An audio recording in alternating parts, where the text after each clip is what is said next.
యాంత్రీకరణకు కూటమి ప్రభుత్వం పెద్దపీట. శ్రీకాకుళం నియోజకవర్గం ఎమ్మెల్యే గొండు శంకర్.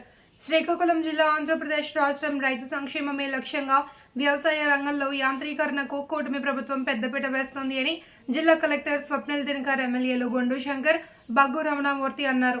రాగోలు వ్యవసాయ పరిశోధన స్థానంలో వ్యవసాయ యాంత్రీకరణ మేళను గురువారం నిర్వహించారు. ఈ సందర్భంగా మేళలోని యంత్ర పరికరాలను జిల్లా ఎమ్మెల్యే స్వప్నిల్ దినకర్, ఎమ్మెల్యేలు గొండు శంకర్, బగ్గు రమణమూర్తి పరిశీలించి వాటి పనితీరును అడిగి తెలుసుకున్నారు. రైతులు మారుతున్న సాంకేతికరణలో భాగంగా వ్యవసాయ రంగంలో యంత్రాల వినియోగాన్ని, వాటిపై పరిజ్ఞానాన్ని పెంచుకోవాలన్నారు. ఈ కార్యక్రమంలో వ్యవసాయ పరిశోధన సంచాలకులు డాక్టర్ పివి సత్యనారాయణ, వ్యవసాయ అధికారులు, టీడీపీ నాయకులు, కార్యకర్తలు, రైతులు అధిక సంఖ్యలో పాల్గొన్నారు. వ్యవసాయ పరిశోధన క్షేత్రంలో ఈరోజు ఏర్పాటు చేయడం జరిగింది.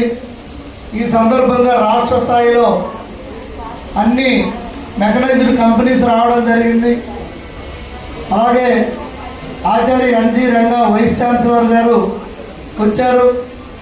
వారికి కూడా, అలాగే సీనియర్ శాసనసభ్యులు నర్సన్నపేట శ్రీ బగ్గు రమణమూర్తి గారు, ఇతర సైంటిస్టులు, అలాగే రాష్ట్ర వ్యాప్తంగా రైతు సోదరులు, అలాగే స్టూడెంట్స్,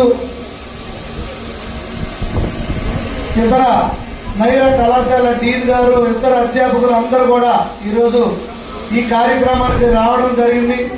అయితే ఈ కార్యక్రమానికి చీఫ్ గెస్ట్గా మనకి రాష్ట్ర వ్యవసాయ శాఖ మంత్రులు శ్రీ చంద్రబాబు అచ్చెన్నాయుడు గారు, అలాగే కేంద్ర పౌర విమానయాన శాఖ మంత్రులు శ్రీ చంద్రబాబు రామ్మోహన్ నాయుడు గారు రావాల్సింది. నిన్న క్యాబినెట్ జరిగింది. ఈరోజు కూడా సీఎం గారితో స్పెషల్ మీటింగ్ వల్ల రాలేకపోవడం, అలాగే అక్కడ కూడా కేంద్ర మంత్రి గారు రాత్రి 12 వరకు మోడీ గారితో మీటింగ్ వల్ల రాలేకపోయారు. అదొకటి. ఒక పక్కనైతే ఈరోజు భారీ వర్షం ఎవరు ఊహించలేదు. గత 15-20 రోజులుగా అన్ని ఏర్పాట్లు ఇక్కడ సైంటిస్టులు అందరూ ఎంతో వ్యయ ప్రయాసాలు కోర్చి ఈరోజు ఈ ఏర్పాట్లు చేయడం జరిగింది. 5,000 మందికి భోజన వసతి కల్పించారు. అలాగే పెద్ద ఎత్తున స్టేజ్ వేసి అన్ని ఏర్పాట్లు చేసినప్పుడు కూడా ఈరోజు ఈ హాల్లో 300 మంది, 400 మంది మాత్రమే కూర్చోగలిగాం. ఎందుకంటే వర్షం వల్ల ఇంకా రాబోయే రోజుల్లో ఇవన్నీ దృష్టిలో పెట్టుకుని మరింత మెరుగైన సదస్సు పెద్ద ఎత్తున మనం ఏర్పాటు చేసుకుందామని కూడా మంత్రి గారు చెప్పడం జరిగింది.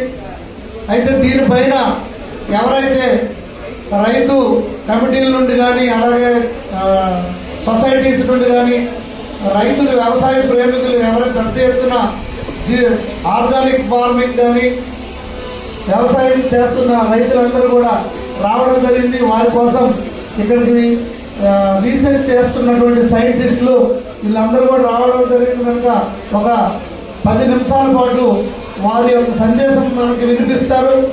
ఎలాగా మెరుగైన యాంత్రీకరణ పద్ధతి ద్వారా మెరుగైన వ్యవసాయం ఎలా చేయాలనే దానిపైన అవగాహన కల్పిస్తారు మనకి. సో ఒక్కసారి 15 నిమిషాల పాటు మీరు ఉన్న తర్వాత మొత్తం మాట్లాడిన తర్వాత మొత్తం అంతా ఒక హాఫ్ అన్ అవర్ 1 అవర్లో మొత్తం ప్రోగ్రామ్